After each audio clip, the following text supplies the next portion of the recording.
সকলো ভাৰতীয়লৈ এক বিশেষ অনুৰোধ।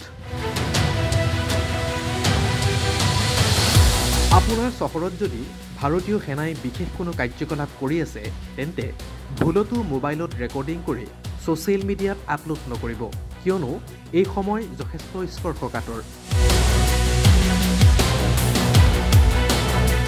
যিকোনো মুহূৰ্ততে ভাৰত পাকিস্তানৰ মাজত যুদ্ধ হ'ব পাৰে। ইতিমধ্যে সমগ্ৰ দেশত আৰম্ভণি হৈছে যুদ্ধৰ মক ড্ৰিল। এই মক ড্ৰিলৰ সময়ত ভাৰতীয় সেনাই ভিন্ন স্থানত যুদ্ধৰ সময়ত কৰিবলগীয়া কিছু কামৰ আখৰা কৰিব।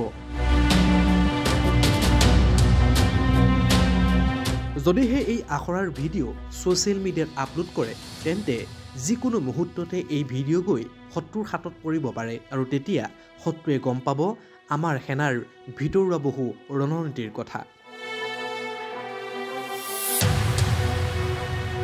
গতিকে সাৱধান হওক, ভুলতো সেনাৰ কোনো কাৰ্যকলাপৰ ভিডিঅ' কৰি আপলোড নকৰিব ছ'চিয়েল মিডিয়াত। News desk report, ৰিটছ time.